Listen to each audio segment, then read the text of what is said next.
les belles dames, comme vous savez, vous allez abonner, puis vous cliquez sur la cloche pour voir ma vidéo sur Yasika. Merci. Bonjour les belles dames, j'espère que vous allez bien. On appelle bien par la grâce de Dieu. Donc, tout ça, le lot à la pourquoi. Donc, c'est nous comment on a les qui savent pourquoi là, ceux qui banent balali. Parce que, comme vous dites, qui banent bandi classe, donc il y a dans la classe, bah sakanaka, bah baby saka, il y a un baby saka qui n'est même non bon, on a dit que nous sommes des alliés. Nous sommes vraiment pas prêtés. Donc, dans le casco qui n'a bon sandak nanga, ceux qui banent balali na 20h. Donc, banent balali. Après, nous avons un bon sandak nanga, nous avons ciblé qu'on y a son sikanango. Donc, la préférable parce que air on a mon amour à air nanga yo paiement comme bon mon qui est vraiment calme, vous sentir banate. Donc, tout ça air nini, tout ça 21h20. Donc déjà à 20h, j'ai pas qui colla là le temps qu'il a répondre à message sur YouTube et tout. Donc depuis pourquoi pas tout ça la message, tout ça la vidéo on a bino comment on a passé ka tant nga tomba na balali.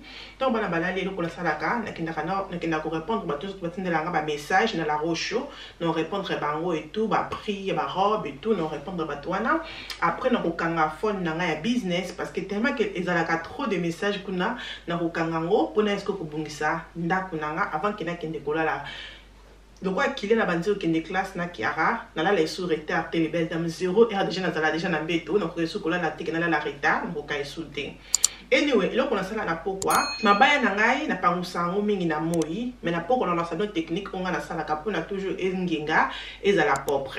Donc voilà. Donc salon na biso c'est comme ça comme bozomona biloko za kaka et bébé moi muke salon na biso c'est comme ça et là on a ça là na ko nettoyer d'abord ba kiti donc on nettoyer ba kiti na ngai avant que na banda ko nettoyer na c'est na ocha musique donc musique nde siko et ça la ngaki na so la musala na zo comme musique ça la bien.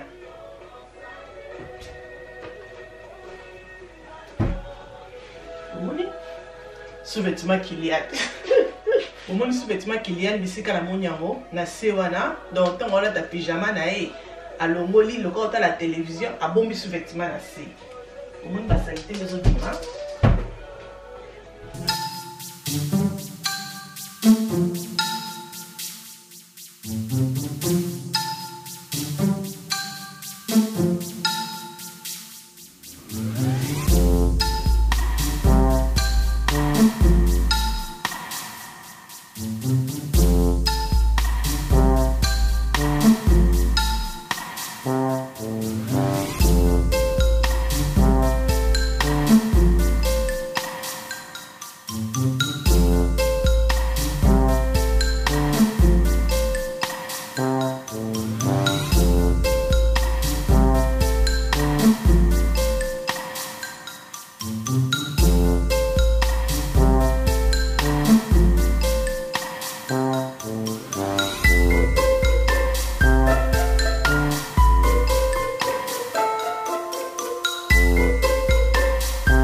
Ok les belles dames, donc on a la sisi ko nettoyer ba kit nanga na tombo la ba coussin nanga parce que tant ba nanga ba liaka emo ko ba crips na bango ba chocolat na bango et kota na kata ba kiti c'est ça qui na tombo la ngo pona kombo la ngo après na zongi ici et ça linga na moto tellement que mikolo a na Londres moto za makasi na la tete sentir donc sentir na la taka na la toujours sentir na bisopé pour na ko garder toujours les boumons à la bien.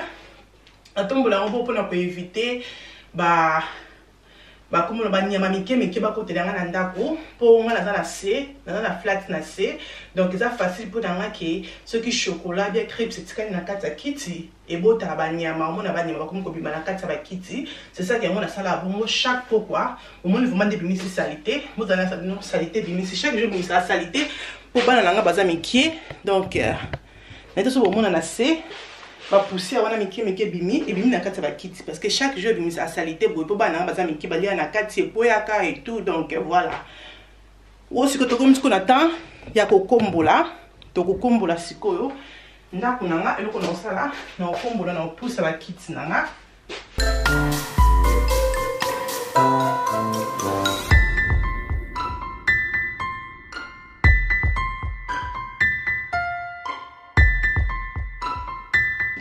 bon on a commandé salité ezobima les places nzima ke tapis bomba salité bana na koma na mabaya nzima ke tapis bomba salité. Ok les belles dames, kiss on a fait la cana pourquoi ils a kiss oyo na chaka na mai na cité pour na eka ukanoki ils a wood floor cleaner na somba on a tiki max bateka kango 3 livres nuna nef kota bloko ya ndaku so besoin na tiki max ils a la vraiment bien engengi saka vraiment mabaya vraiment na penza ki engengi donc na sala boisseuse que j'ai na pango si fleur na mai na moi mais le tout ça botu na pourquoi boye na ko la mai te parce que mai bobi ki la pona kokauka mais oyo ezo mbala moko ezo kauka donc on pangusa ezo longola salité pe ezo shine na mbala moko ezo tika mama mabaya na yo ya kokauka donc ça peut-être qu'on faut au fond la fenêtre aux la qui kauka c'est vraiment bien kiss au bonazo on a ticket max c'est vraiment bien ya monde na ko salela donc spray ya mona mabaya.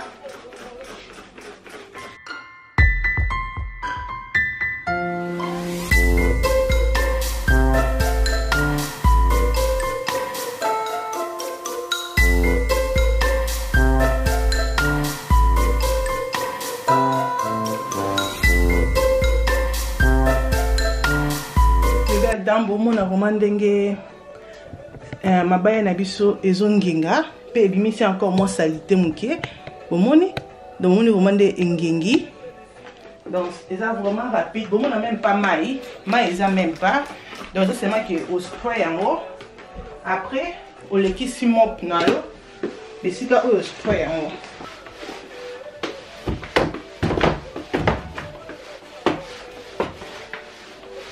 Nazi furniture polish oyo eza ya mabaya kaka pona ko shine mabaya ya on est na pompe déjà la mesa nanga donc na pompe comme ça na mesa et dans le loko nanga oyo eza ya ko kauka.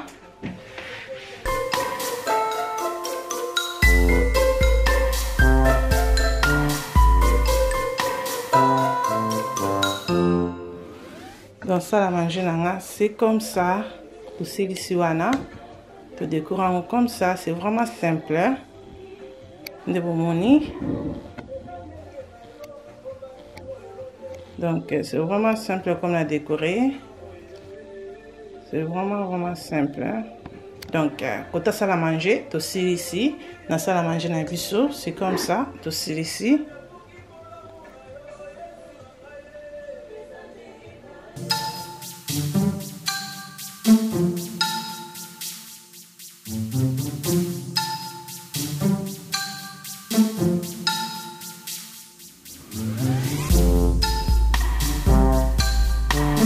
Kocha refresh nanga oyo na bakiti comme bacho kocha ngona kiti nga chaka ngona bakiti na chaka ngompe na bambeto donc na spray yango na mbeto donc ezaka pona opesa fresh moko ya bien na bakiti pe fresh moko bien na bambeto ezala vraiment bien pour kocha ngompe non quand de bachi bakiti mbeto coussin donc voilà nga c'est lango na salon pe na c'est lango na chambre donc na ba ko spray yango.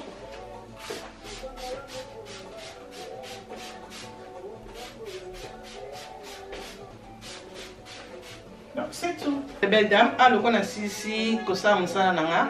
Donc, dans le coach bougie, on a vanilla. Et dans le la strawberry, ou les alliés à maïs. Dans le coach, on le colo. Et ça, la casse sur le topo.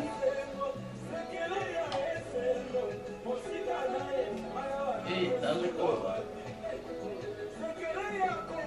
Bolingo, Jésus, et Zembo.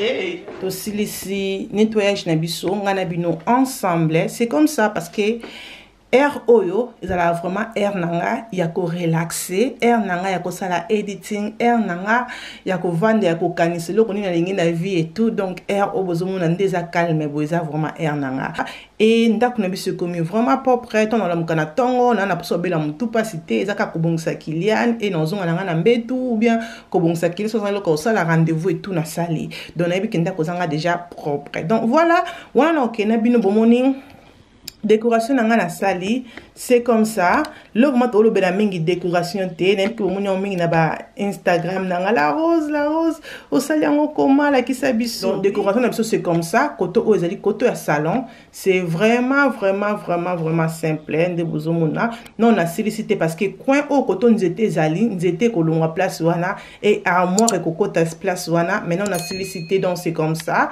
to bana to sisi papier pe ndako na biso et commis comme ça. Donc voilà, j'espère que vous aimez. Donc télévision et matina mère combo moni et likolo à télé non le canal tia et loko likolo maintenant na bilo koni na ko tia te pour non mona likolo à télé zata vraiment vide makasi so na zo le comment qu'on a tia likolo à télé wana. Donc voilà, c'est comme ça. Na nga ba panza katem tatuna kinga ke la rose nous tia ba décoration bongo kiliana ki ara ba panza te kiliana ko ta simba ngote kiliana ebi ki oneza mami decoration nous ka binga ngo mami ki a starting de decoration donc ebi ki o ezali décoration ya mama ki ara ka mteka e momo ko simba mais so bika Kiara Akimi donc elle ameka moto quoi on sait jamais ma meka kaka so monika ogangeli Akimi. Donc voilà salon na biso comme biso boye papier pencil là ndi bomoni wana na CPC et bimisi vraiment lumière ya kitoko na ndako côté on est dans la côté ya salle à manger na biso c'est comme ça comme bozomona na tie ba photo comme na sema na tie ba photo nanga côté yo ndi bomoni ba photo eza wana et na tie des fantaisies na likolo mais pour na mire ezaki trop vide dans le cas na tie mo ba fantaisies na mi balé o ya god bomoni wana mo ba miroir wana. Donc voilà na somba ki miroir nanga bomona ki onde na somba ki na lakisa ki bino et fleur nanga ona somba ngo na Primark na bakisi ba fleur oyo likolo parce que ya Primark ezaki ka pink et na yo somba ba fleur ya ba rouge oyo na bakisi yango pona esala mwa couleur comme bomoni wana na kati awa toza sema na bougie na biso biloko na biso ya bougie et toza na vanilla na biso eza parfum na biso ya vanilla donc eza banzete na kati eza parfum donc eza parfum ya vanilla bobi kinga na linga vanilla mingi et toza na bougie pe ya vanilla na sombo na Ticket Max donc c'est vraiment bien. C'est comme ça que na sali ndaku nanga les belles dames. C'est comme ça que ndaku na biso esili siko nazo tapis nazo na poso zo tapis parce que comme on dit les oya il faut tapis na ndako pour so tapis coton ezate bana ba souffrir mais na nga va que nazo tapis faut nazo vraiment aspirateur moko ya bien pour na ko aspirer tapis pour bana na comme vraiment na mabaya na nzimi ki tapis et bomba ka salité donc faut vraiment na le aspirateur moko bien après na somba tapis. Donc voilà les belles dames, c'est comme ça.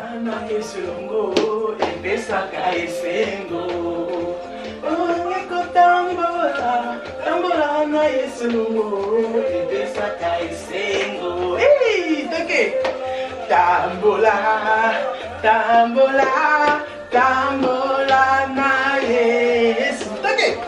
Tambola, tambola na Yesu epesa kaisengo. Nakoma kolelate, nakoma ya Nzambe, nakona kutisate, nakoma ya Yesu. Asikola, ngana kila ya talo, alatisa. Ngai maya kimbo apesanga kombo ya mwana mokonzi nakona kolelaye pona libela nakona Naza ya Yesu. Voilà les belles dames, na moni kinga na bino to sisi na bino awa. Merci beaucoup na bino vous avez qu'on a pour compter la vidéo oyo donc to passer moment na bino ensemble, to bongisi ndako na bino ensemble, c'est comme ça kinga na bongisa kandak nanga avant que na kende kolala. C'est comment que vidéo oyo et c'est pélicio ko bosa te ko zala abonner, ko partager vidéo et ko sala nga bien kasi.